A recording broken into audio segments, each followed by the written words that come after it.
हा ॲक्च्युली प्राधिकरणाच्या जागेमध्ये इथे बऱ्याच लोकांनी, गरीब लोकांनी घरं मांडली आहेत. साधारणपणे इथली घरं ही 20,000च्या पुढे घरं असतील असा अंदाज आहे. 20,000च्या पुढे घरं असायची शक्यता आहे या ठिकाणी आणि दाट लोकवस्तीचा भाग आहे. जर ह्या रिंग रोडचा जो प्रस्ताव आहे, म्हणजे हा जो रोड ह्या भागातनं चालला आहे आता, त्यामध्ये बरेच कुटुंब बऱ्याच कुटुंबाची इथं घरं पाडणार आहेत. म्हणजे ती लोकं अक्षरशः रस्त्यावर येतील. तर ही जर घरं वाचवायची असतील तर याला एक दुसरा पर्याय आहे.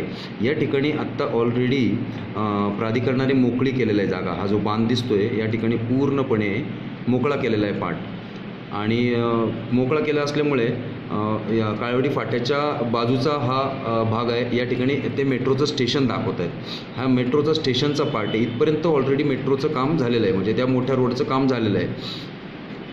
जर हा रोड या काळवडी फाट्याचा ब्रिज ज्या ठिकाणी संपतो, या ठिकाणी काळवडी फाट्याचा ब्रिज संपतो, हा जो बांध दाखवला आहे त्या ठिकाणी काळवडी फाट्याचा ब्रिज संपतो आहे, आणि ह्या ब्रिजपासून म्हणजे ह्या लोकांची घरं बांधायची असेल, शासनाचा पैसा जर वाचवायचा असेल आणि जर चांगला विकास काम करायला असेल, ही घरं अधिकृत शासनाने करावीत, या लोकांची घरं वाचवावीत, हा एकच त्याच्या पाठीमागचा उद्देश आहे. आणि शासनाचे पैसेही याच्यामध्ये वाचतील ह्या पर्यायाने जर रस्ता केला तर.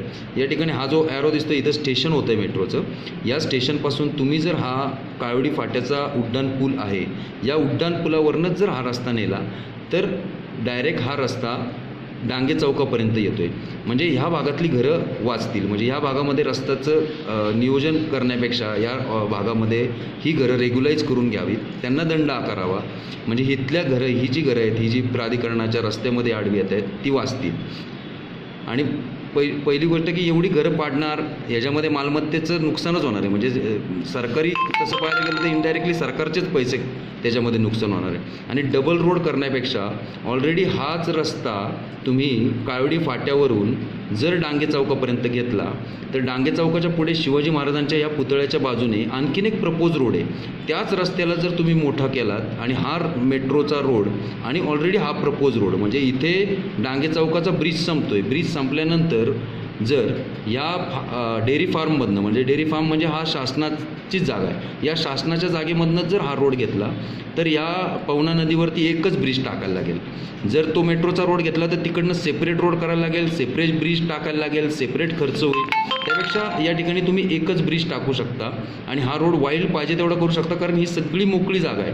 एवढ्या भागात सगळी मोकळी जागा आहे, ही शासनाची जागा आहे. तिथनं पुढं गेलं